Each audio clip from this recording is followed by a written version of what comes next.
নবী আলাইহিস সালাতু ওয়াস সালাম ডাক দিলেন, উহুদ, ও উহুদ, তুমি কেন কাঁদো? তোমার কান্নার কারণ কি? উহুদ পাহাড় জবাব দেয়, সরকারে দু আলম, আপনি যতবার মদিনায় প্রবেশ করেছেন আমার পাশ দিয়ে প্রবেশ করেছেন, ফলে আমি আপনাকে দেখতে পারতাম, আপনিও আমাকে দেখে দেখে প্রবেশ করতেন। নবীজি, আজকে আপনি এমন রাস্তা দিয়ে যাইতেছিলেন যে জায়গায় আমি আপনাকে দেখতে পাইলাম না, আমি আপনার বিচ্ছেদ সহ্য করতে পারি না, সেজন্য আমি কান্না করতেছি। নবী আলাইহিস সালাতু ওয়াস সালাম আবার রাস্তা চেঞ্জ করে উহুদ পাহাড়ের পাশ দিয়ে আবার নবীজি সামনে অগ্রসর হলেন।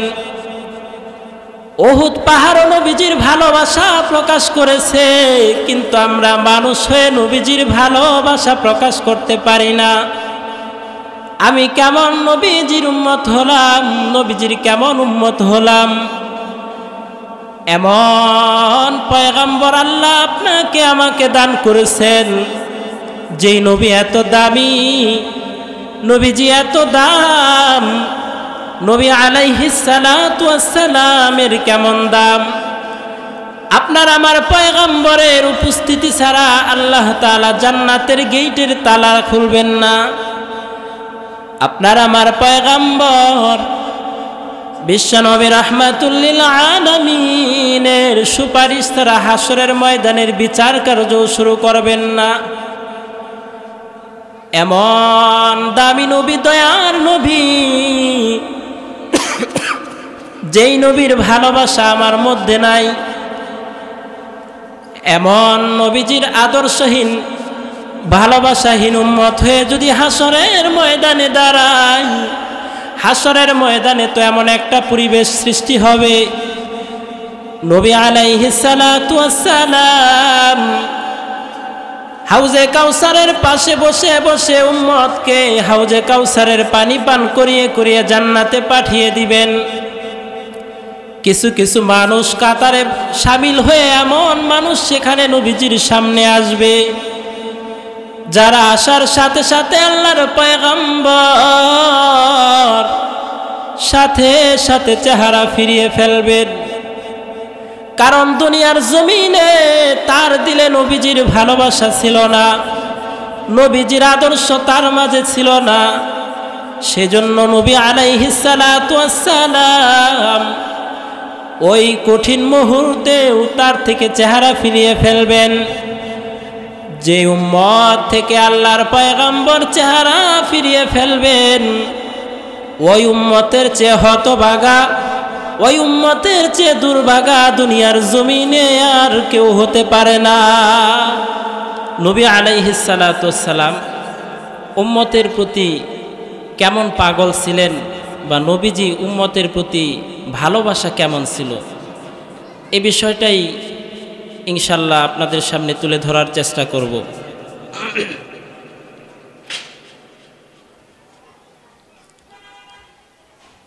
আল্লাহ পাক রব্বুল আলামিন আমাদের নবী বিশ্বনবী রাহমাতুল লিল আলামিনকে গোটা জাহানের জন্য রাহমাতুল লিল আলামিন করে আল্লাহ তাআলা দুনিয়ার জমিনে প্রেরণ করেছেন। আল্লাহ তাআলা কুরআনে হাকিমে বলেন, ওয়ামা আরসালনাকা ইল্লা রাহমাতাল লিল আলামিন। আল্লাহ তাআলা বলেন, হে পয়গম্বর, আমি আপনাকে বিশ্বজাহানের জন্য রহমত স্বরূপ প্রেরণ করেছি। আমার আপনার পয়গম্বর গোটা জাহানের জন্য রহমত, তিনি মানবকুলের জন্য রহমত, অন্যান্য যত মাখলুক আছে সব কিছুর জন্য, গোটা জাহানের জন্যই নবীজি রহমত।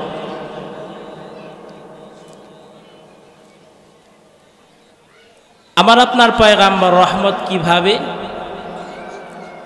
নবী আলাইহিস সালাতু ওয়াস সালামের আগমনের পর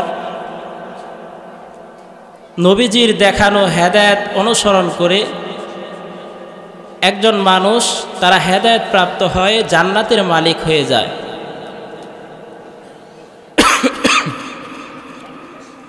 তো নবী আলাইহিস সালাতু ওয়াস সালাম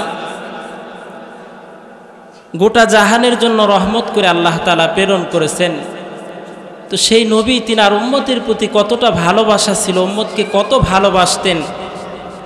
একদিন নবী আলাইহিস সালাতু ওয়াস সালাম কোরআনে পাক থেকে আয়াত তিলাওয়াত করতেছেন। হযরত ইব্রাহিম খলিলুল্লাহ তিনি স্বীয় উম্মতের ব্যাপারে কত পাগল পারা ছিলেন, সে আয়াত তিলাওয়াত করতেছেন। ইব্রাহিম খলিলুল্লাহ বলতেছেন, মূর্তিকে উদ্দেশ্য করে বলতেছে যে এই মূর্তি পূজার কারণেই, এই মূর্তি মানুষের ধ্বংসের কারণ, ঈমান ধ্বংসের কারণ। যারা আমার অনুসরণ করে তারা আমার থেকে তারা হেদায়েত প্রাপ্ত। তো এ ধরনের উম্মতের ফিকির করতেছেন। আর যারা মানে না, আল্লাহ তাআলা ইচ্ছা করলে ক্ষমা করতে পারেন, আবার আযাব দিতে পারেন। হে আল্লাহ, তারা তো আপনার গোলাম, তারা তো আপনার বান্দা, অর্থাৎ উম্মতের ক্ষমার দিকেই তিনি ইঙ্গিত করতেছেন।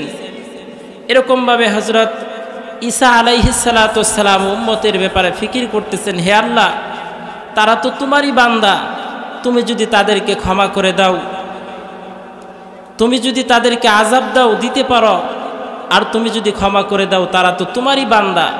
এসব বিষয় যেন তারা উম্মতের দিকে ভালোবাসাই ফুটে উঠতেছে, উম্মতের প্রতি মুহাব্বত ভালোবাসাই প্রকাশ করতেছেন। তো নবীজি আয়াতগুলো তিলাওয়াত করে দুই হাত আসমানের দিকে তুলে দিলেন।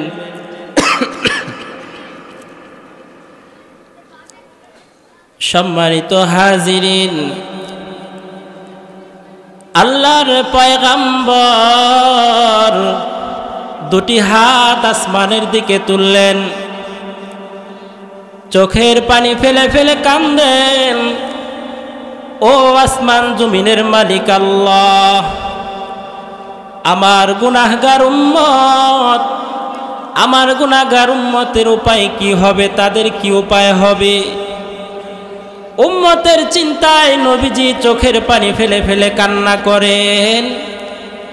আল্লাহ তাআলা আসমান থেকে, আরশ আজিম থেকে নবীজির চোখের পানি লক্ষ্য করলেন। জিবরাইল আমিনকে পাঠাইলেন, জিবরাইল যাও আমার বন্ধুর কাছে চলে যাও, দেখো আমার বন্ধু চোখের পানি ফেলে কেন কান্না করে, কারণ কি? জিবরাইল আমিন আল্লাহর পয়গম্বরের দরবারে আসলেন। আসসালামু আলাইকা ইয়া রাসূলুল্লাহ, ওগো নবীজি, আল্লাহ তাআলা আমাকে পাঠিয়েছেন। আল্লাহ তাআলা জানতে চান আপনি চোখের পানি ফেলে কেন কাঁদেন। নবী আলাইহিস সালাতু ওয়াস সালাম জবাব দিলেন, জিবরাইল, আমি আমার নিজের জন্য কাঁদি না, আমি আমার আহাল পরিবারের কারো জন্য কাঁদি না। ও জিবরাইল, আমি কাঁদি কেন জানোনি? আমি আমার গুনাহগার উম্মতের জন্য কাঁদি। আল্লাহু আকবার। জিবরাইল আমিন নবীজির কথা শুনে আবার আল্লাহ তাআলার দরবারে আরশে আজিমে চলে গেলেন। ও আসমান জমিনের মালিক, দয়ার মালিক আল্লাহ, আপনার হাবিব বলেছেন তিনি উম্মতের জন্য কান্না করতেছেন। নবী আলাইহিস সালাতু ওয়াস সালামের এ দরদ দেখে আল্লাহ তাআলা জিবরাইল আমিনকে বললেন, জিবরাইল যাও আমার বন্ধুর কাছে চলে যাও, আমার বন্ধুকে তুমি অভয় বাণী শুনিয়ে দাও। আল্লাহ তাআলা আপনার উম্মতের ব্যাপারে, আপনার উম্মতের বিষয়ে আপনাকে কখনো অসন্তুষ্ট করবেন না। অর্থাৎ আপনার উম্মতের ব্যাপারে আল্লাহ তাআলা আপনাকে সন্তুষ্ট করবেন। জিবরাইল আলাইহিস সালাতু ওয়াস সালাম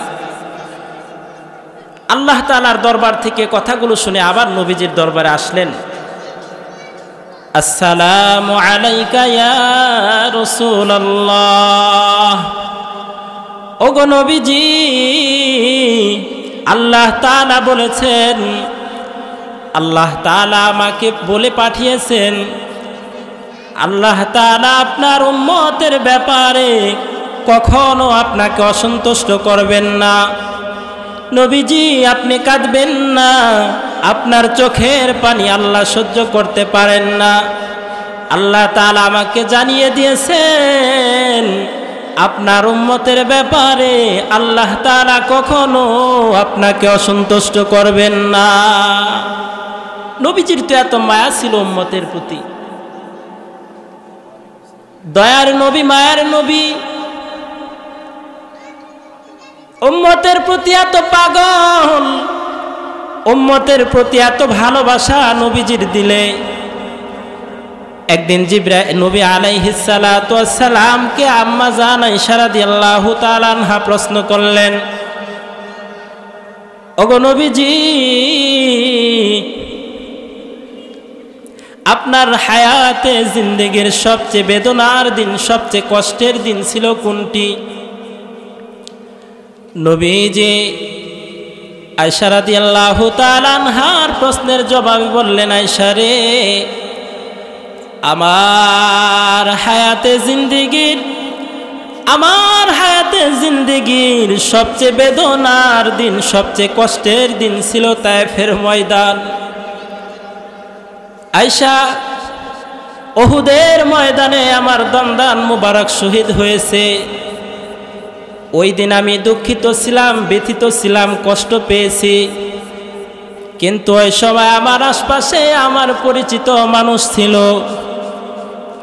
কিন্তু তায়েফের ময়দানের হালত এমন, ওই ময়দানে আমার পরিচিত কোনো মানুষ ছিল না।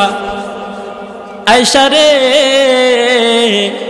তায়েফের ময়দানে যখন আমি তাওহীদের দাওয়াত দিতে শুরু করলাম, আমার তাওহীদের দাওয়াত শুনে তায়েফের অধিবাসীরা আমার উপর এত রাগান্বিত হয়ে যায়, রাগান্বিত হয়ে তায়েফের যুবকদেরকে আমার উপর লেলিয়ে দেওয়া হয়। তায়েফের যুবকরা আমার উপর ভীষণ জোরে জোরে পাথর নিক্ষেপ করতে শুরু করলো। আয়েশা রে, পাথরের আঘাতে আমি নবী বেহুশ হয়ে জমিনের ভিতরে লোটায় পড়ে যাই, আবার আমাকে জোর করে দাঁড় করিয়ে দেওয়া হয়, আবার পাথর মেরে মেরে আমাকে বেহুশ করে জমিনে ফেলে দেওয়া হয়। নবী আলাইহিস সালাম পাথরের আঘাত খেয়ে বেহুশ হয়ে জমিনে পড়ে গেলেন। আল্লাহ তাআলা জিবরাইল আমিনকে পাঠাইলেন। জিবরাইল আলাইহিস সালাতু ওয়াস সালাম নবীজির কাছে আসলেন। নবীজি বেহুশ অবস্থায় পড়ে আছে। কিছুক্ষণ পর যখন নবীজি হুঁশ ফিরে আসলো, নজর করে দেখে জিবরাইল আমিন পাশে। জিবরাইল আমিন ডাক দিয়ে বললেন, আসসালামু আলাইকা ইয়া রাসূলুল্লাহ। ওগো নবীজি, আপনার উপর তায়েফবাসী জুলুম করেছে, আল্লাহ তাআলা আরশে আজিম থেকে বিষয়গুলো দেখেছেন। নবীজি, আল্লাহ তাআলা আমাকে পাঠিয়েছেন, আমার সাথে পাহাড়ের দায়িত্বে নিয়োজিত ফেরেশতাকেও পাঠিয়েছেন। তায়েফবাসীর জুলুম আল্লাহ দেখেছেন, আমাকে পাঠিয়েছেন। আপনি যদি অনুমতি দেন তাহলে এই তায়েফবাসীকে দুই পাহাড়ের চাপা দিয়ে ধ্বংস করে দেই। মায়ার নবী, দয়ার নবী ডাক দিয়ে বললেন, জিবরাইল, আমি তো দুনিয়ার জমিনে রহমত হয়ে এসেছি। ও জিবরাইল, ওরা যদিও আমাকে চিনতে পারলো না, হতে পারে ভবিষ্যতে তাদের ঔরস থেকে এমন সন্তান দুনিয়ার জমিনে আসবে যারা দুনিয়ার জমিনে আসার পর কালেমার আদর্শওয়ালা উম্মত হয়ে তাদের ঔরস থেকে এমন মানুষ দুনিয়ার জমিনে আসবে যারা কালেমা পড়ে কালেমার আদর্শওয়ালা মুসলমান হবে। ও জিবরাইল, আমি ধ্বংস হওয়ার দোয়া করতে অনুমতি দিতে পারি না। তাদের থেকে দুনিয়ার জমিনে আদর্শওয়ালা কিছু উম্মত আসবে, আমার উম্মত আদর্শওয়ালা উম্মতের সংখ্যা দুনিয়ার জমিনে বাড়বে। এত মায়ার নবী এই কষ্টের সময়, তার হায়াতে জিন্দেগির সবচেয়ে বেদনার সময়, কষ্টের সময়, তিনি উম্মতকে ভুললেন না। উম্মতের প্রতি এত টান, এত টান, এত ভালোবাসা, এত মায়া, ডাক দিয়া বললেন, জিবরাইল, তারা যদিও আমাকে চিনতে পারে নাই, তাদের থেকে এমন মানুষ দুনিয়ার জমিনে আসবে যারা কালেমার আদর্শওয়ালা ইমানদার মুমিন মুসলমান হবে। আল্লাহু আকবার। নবীজি এত ভালোবাসতেন উম্মতকে। আজকে আমরা সেই নবীর উম্মত, কিন্তু আমাদের মাঝে সেই নবীর ভালোবাসা নেই। নবী আলাইহিস সালাতু ওয়াস সালামের ভালোবাসা যদি আমার দিলে না থাকে, আমরা মানুষ হয়ে নবীজির ভালোবাসা প্রকাশ করতে পারি না। আমার সিরাতে নবীজির আদর্শ নাই, আমার সুরতেও নবীজির আদর্শ নাই, আমার ব্যক্তি জীবনেও নবীজির আদর্শ নাই, পারিবারিক জীবনেও নবীজির আদর্শ নাই। আমি কেমন নবীর উম্মত হলাম, নবীজির কেমন উম্মত আমি হলাম। অথচ অন্যান্য মাখলুকেও নবীজির প্রেম, নবীজির ভালোবাসা প্রকাশ করেছে। নবী আলাইহিস সালাতু ওয়াস সালামের ভালোবাসা অন্যান্য মাখলুক প্রকাশ করেছে, কিন্তু আমরা মুসলমান হয়ে নবীজির ভালোবাসা প্রকাশ করতে পারি না।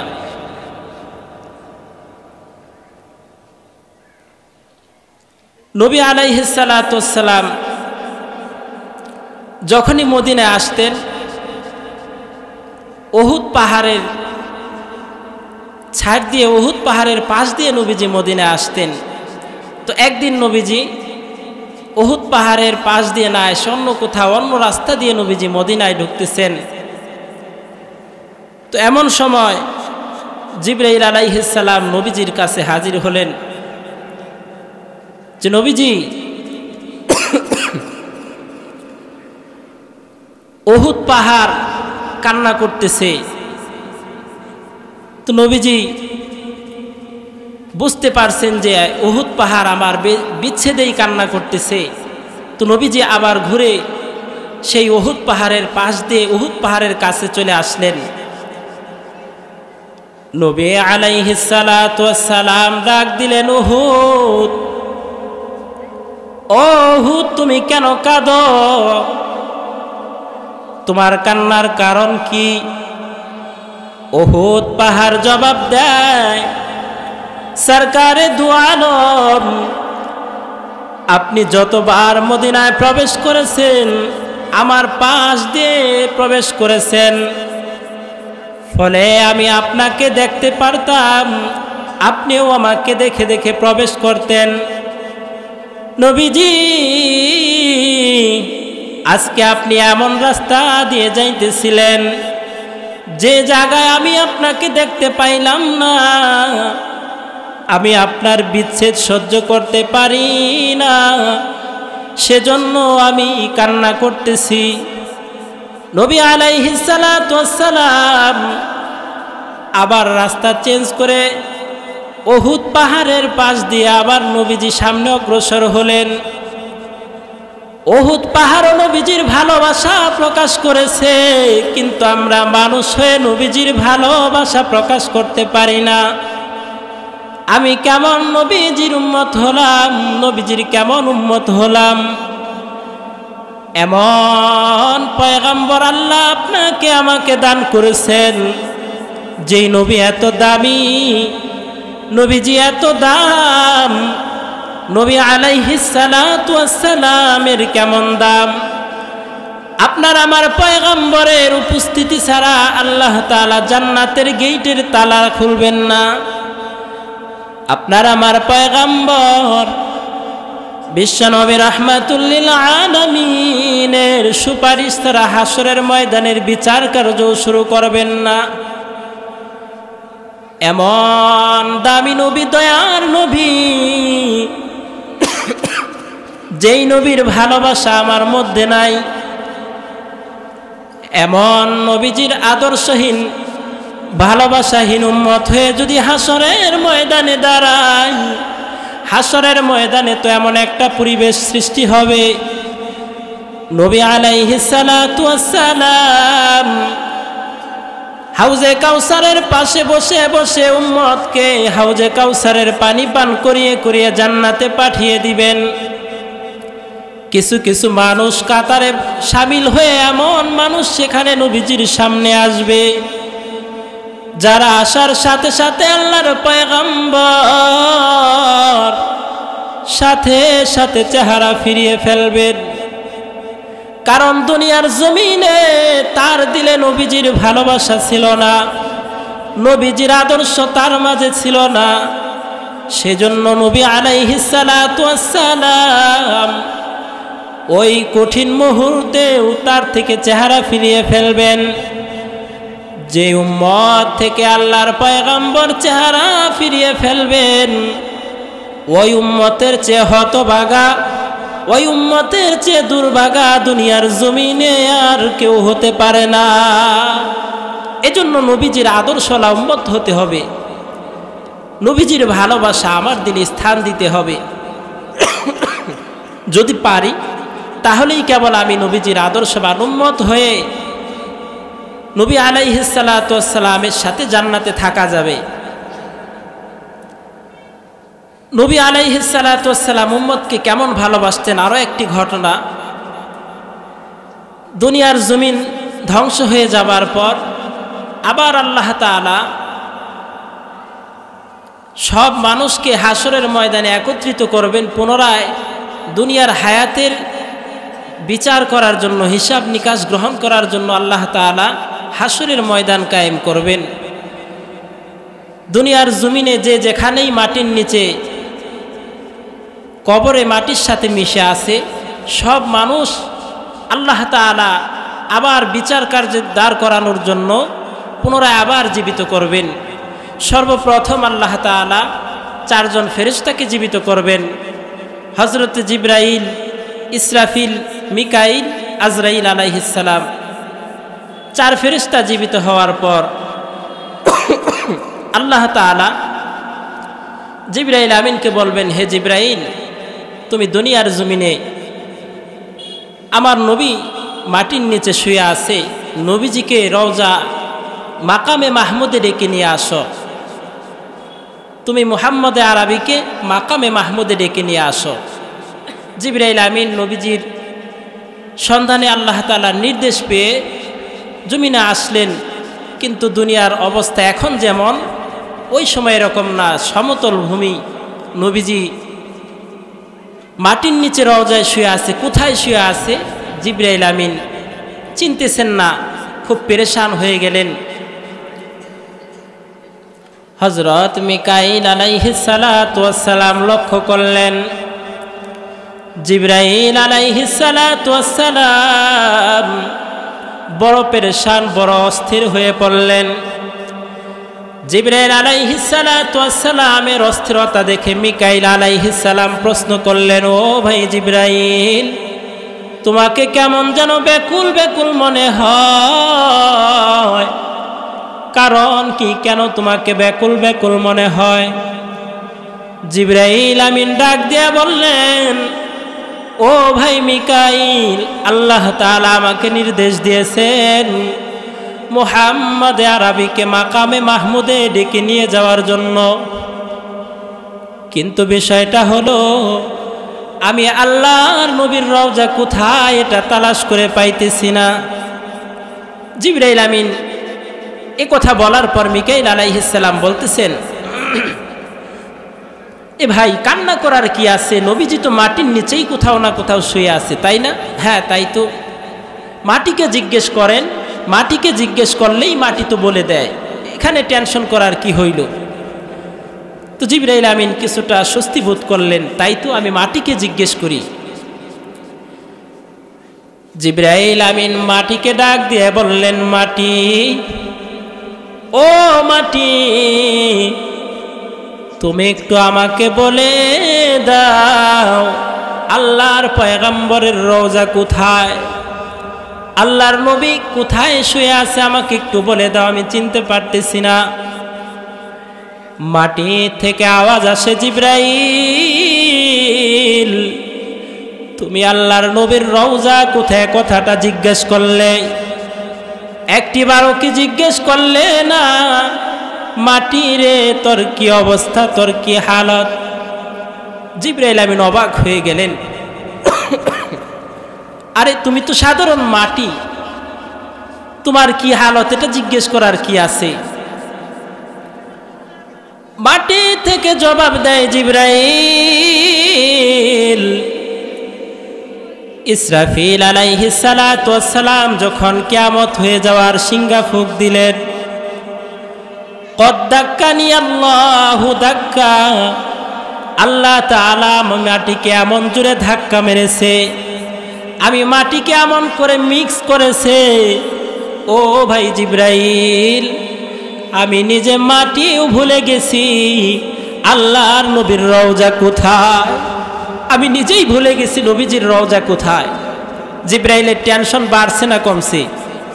আরো বেড়ে গেছে। জিবরাইল আমিন এবার কান্নায় ভেঙে পড়লেন। একবার ভাবলেন আমি মাটিকে জিজ্ঞেস করার পর মাটি আমাকে বলে দিবে,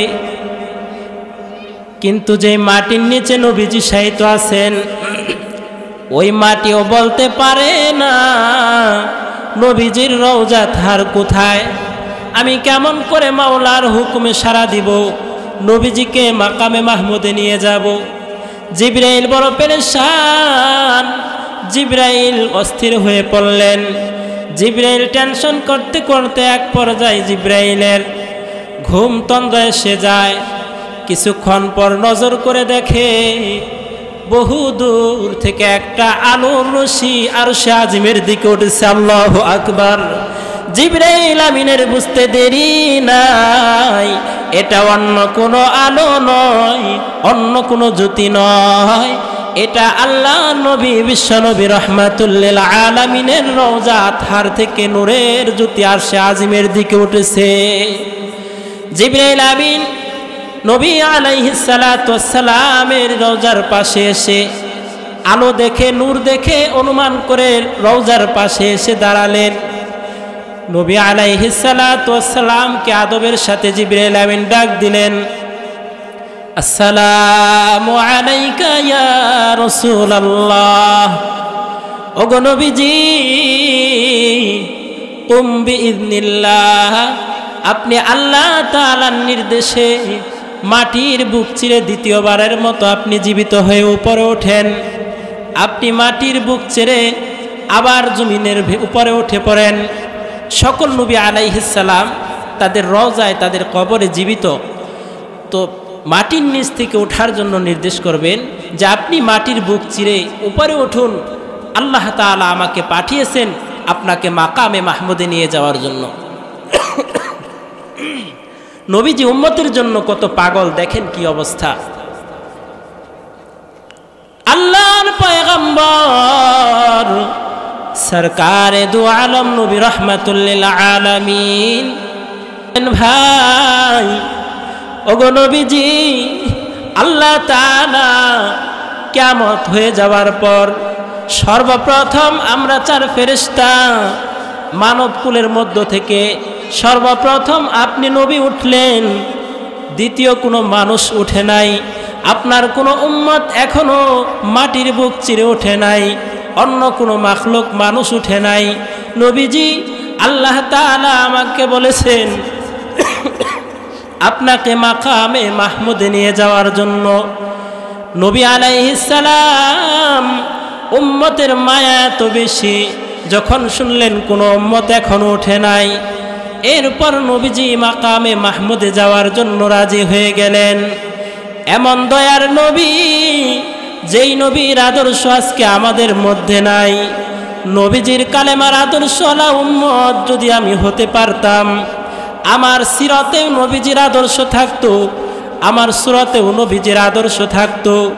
আজকে আমার দিকে তাকাইলে মনে হয় আমি কালেমার আদর্শওয়ালা উম্মত নয়।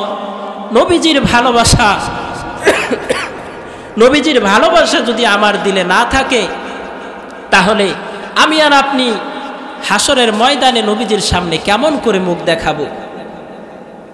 নবীজির আদর্শ ছেড়ে, নবীজির ভালোবাসা ছেড়ে আজকে আমি আর আপনি বিভিন্ন দিকে দৌড়াইতেছি। নবীজির আদর্শ নিজেদের বুকে লালন করা চাই। নবীজি চরম কষ্টের সময় উম্মতকে ভুলেন নাই, পরম সুখের সময়ও নবীজি ভুলেন নাই। ঘটনা সবাই জানেন, নবীজির মুহাব্বত বোঝানোর জন্য বলতেছি। মেরাজের ঘটনা আপনারা সবাই জানেন। নবী আলাইহিস সালাতুস সালাম আল্লাহ পাকের নির্দেশে কুদরতি ইশারায় যখন মেরাজে গমন করলেন, আল্লাহ তাআলার সাথে নবীজির কথোপকথন চলতেছে। পরম সুখের সময়, নবীজির সবচেয়ে সুখের সময় ছিল ওই মুহূর্তটা। তো নবীজি আল্লাহ তাআলার কাছে হাদিয়া পেশ করলেন। আল্লাহ তাআলা বললেন যে, হে জিবরাইল, নবীজি, হে আমার হাবিব, আপনি আমার জন্য কি হাদিয়া এনেছেন? নবীজি হাদিয়া পেশ করলেন, আত্তাহিয়াতু লিল্লাহি ওয়াস সালাওয়াতু ওয়াত তাইয়্যিবাত। নবীজি যখন হাদিয়া পেশ করলেন, আল্লাহ তাআলা নবীজির উপর সন্তুষ্ট হয়ে নবীজিকেও কিছু হাদিয়া দিলেন। আসসালামু আলাইকা ইয়া রাসূলুল্লাহ, আসসালামু আলাইকা আইয়ুহান নাবিয়্যু ওয়া রাহমাতুল্লাহ। উম্মতের কান্ডারি নবী, উম্মতের মায়ার নবী লক্ষ্য করলেন, আল্লাহ তাআলা রহমত বরকতের যে দোয়া করেছেন, শুধু আমি নবী একার জন্যই করেছেন, অন্য কারো জন্য করেন নাই। এমন পরম সুখের সময়ও নবী আলাইহিস সালাম উম্মতের জন্য কত পাগল, উম্মতের ভালোবাসা, উম্মতের মায়া দিলে কত বেশি। নবীজি ডাক দিয়ে বললেন, আসসালামু আলাইনা ওয়া আলা ইবাদিল্লাহিস সালিহিন। ও আরশে আজিমের মালিক, দয়ার মালিক আল্লাহ, শুধু রহমত বরকত সালাম শান্তি এটা আমি মুহাম্মদ একার জন্য না, এখানে আমার কোনো উম্মত আসেনি, উম্মতকে শামিল করে নিলেন। আসসালামু আলাইনা ওয়া আলা ইবাদিল্লাহিস সালিহিন। আল্লাহু আকবার। নবীজি বললেন, আল্লাহ শুধু রহমত বরকত সালাম শান্তি এগুলো আমি মুহাম্মদের একার জন্য নয়, বরং আসসালামু আলাইনা ওয়া আলা ইবাদিল্লাহিস সালিহিন। ও আরশে আজিমের মালিক, বিশ্বজাহানের মালিক আল্লাহ, রহমত বরকত সালাম শান্তি এগুলো আমার উম্মতের মধ্য থেকে যারা সলিহিন নেককার তাদের জন্য। আল্লাহু আকবার। নবীজি এত ভালোবাসতেন উম্মতকে, আজকে আমি আর আপনি সেই নবীজির ভালোবাসা আমার দিলে নাই, সেই নবীজির মোহাব্বত আমার মধ্যে নাই। নবীজি তো এত ভালোবাসতেন, নবীজির ভালোবাসা যদি আমার মধ্যে না থাকে, তাহলে আমি কেমন করে নবীজির সামনে হাসরের ময়দানে আমি চেহারা দেখাবো? নবী আলাইহিস সালাতু ওয়াস সালাম উম্মতের জন্য কত পাগল। আরও একটি ঘটনা, নবীজির উপর যখন ওহী আসতো, যখন ওহী নিয়ে আসতেন জিবরাইল আমিন, তো সেটা এত ভারী ছিল, নবীজি যদি উটের উপর সওয়াররত অবস্থায়, কোনো বাহনের উপর সওয়াররত অবস্থায় ওহী আসতো, তো ওহীটা এত ওজনদারি, এত ভারী, ওই প্রাণীটা কর্মর করে আওয়াজ করে জমিনে বসে পড়ত। কনকনা শীতের রজনীতে, শীতের রাতেও যদি নবীজির উপরে নহি আসতো, সেটা এত ভারী, নবীজির চেহারা একদম কনকনা শীতের মধ্যেও নবীজির চেহারা ঘেমে ভিজে যাইত, এত ভারী ছিল, এত কষ্টকর ছিল। তো এই নবী আলাইহিস সালাতু ওয়াস সালাম উম্মতের প্রতি কত ভালোবাসা, কত মায়া ছিল। একদিন জিবরাইল আলাইহিস সালাতু ওয়াস সালাম ওহী নিয়ে আসলেন, সূরা দুহা নাজিল হইতেছে, ওয়াদ-দুহা ওয়াল-লাইলি ইযা সাজা মা ওয়াদ্দাআকা রাব্বুকা ওয়া মা ক্বালা। আমি ততক্ষণ পর্যন্ত সন্তুষ্ট হব না, আমার উম্মতকে ক্ষমা না করলে আমি সন্তুষ্ট হব না। এবার জিবরাইল আমিন বললেন, আল্লাহ তাআলা আপনার উম্মতকে ক্ষমা করে হলেও আপনাকে সন্তুষ্ট করে ছাড়বেন, কারণ কুরআনে হাকিম আল্লাহ আয়াত নাজিল করেছেন। সুবহানাল্লাহ। নবীজি উম্মতের অপশন, উম্মতের ব্যথা, উম্মতের ভালোবাসা, বেদনার সময়ও প্রকাশ করেছেন, সুখের সময়ও প্রকাশ করেছেন। সমস্ত নবী আলাইহিস সালামদেরকে আল্লাহ তাআলা একটা পার্সোনাল বিশেষ একটা দোয়ার অপশন দিয়েছিলেন, সুযোগ দিয়েছেন যে হে নবী, যত নবী আসছেন আপনারা যেই একটা দোয়ার সুযোগ দিলাম, ওই দোয়াটা যে বিষয় করবেন আমি আল্লাহ তাআলা সাথে সাথে সেটা মঞ্জুর করে নিব। সকল নবীরাই দুনিয়ার জমিন থেকেই সব দোয়া এরকমভাবে আল্লাহ তাআলার কাছে দোয়া করে সেটার ফলাফল দুনিয়াতে প্রকাশ করিয়ে গেছেন, কবুল করিয়ে নিছেন। কিন্তু আমার আপনার পয়গাম্বর